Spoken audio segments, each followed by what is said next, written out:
So in this lesson, we're going to be looking at defense against a sucker punch.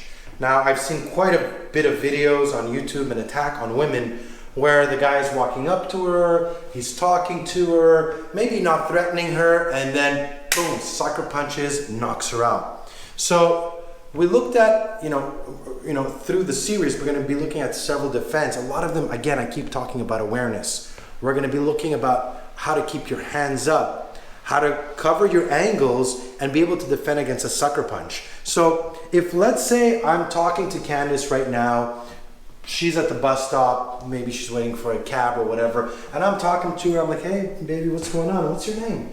Right? And I start getting close. The first thing you want to do is you want to bring your hands up, right? Now obviously I haven't done anything for you to go into the passive stance, but you might bring your hands up here, this way, right? Here. Why? You want to make sure that if I try to grab, you can block. If I try to come with both hands, you can open up. If I try to grab you by the throat, at least your hands are up. And at any point, you could also strike from here, strike the throat. You're still offensively and defensively ready to do something.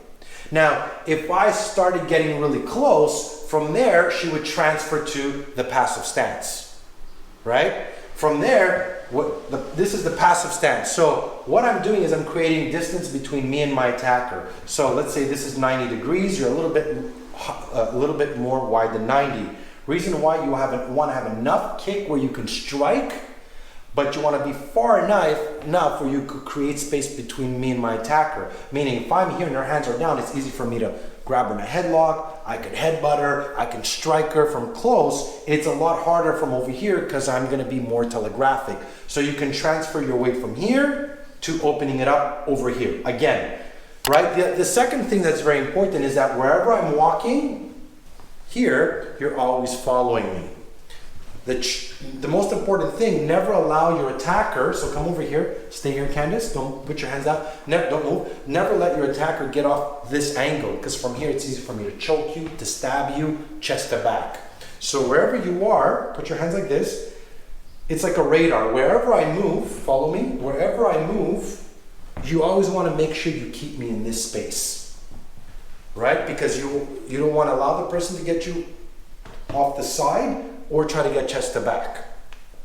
By keeping your hands up here, the idea is to cover your center line, open up to block whether I'm going to grab your hair, punch you, headlock you, or sucker punch you. Is for you to be able to open up here, and whenever I need, boom, palm strike. For women, I prefer hitting open hand because, again, your little fingers over here, they could easily be broken if you punch the person, as well as I wanted you to use your nails. So as I palm strike, I could also eye gouge, I could neck crank, I can grab his hair, I could just rip across the face and just start striking. So what we're gonna do, Candace, you're gonna put your hands up like this, okay?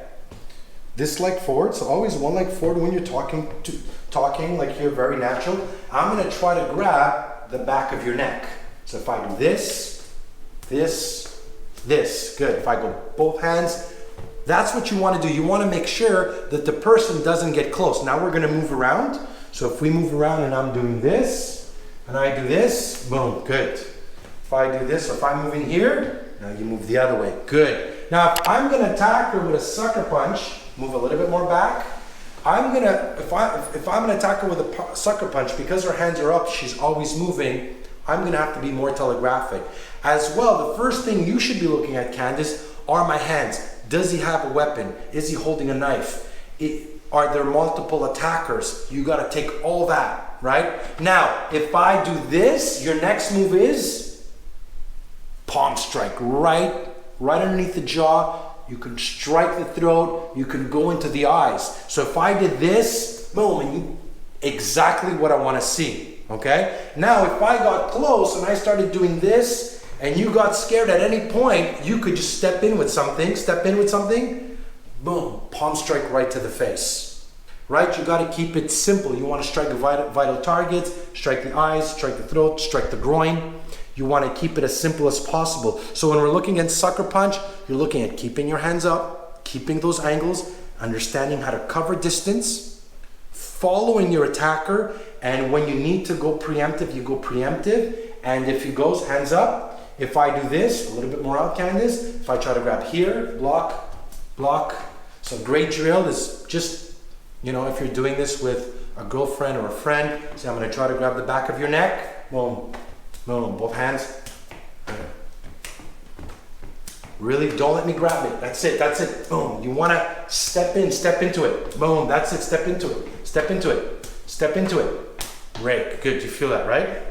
So, again, after that, it's a fight. Once you block that first strike, once you block the attack, you gotta go into your strikes, palm strikes, elbows, knees, hammer fists, and finish the fight or the attack as quickly as possible, and then get out. So I hope you enjoyed the lesson. I'll see you next time.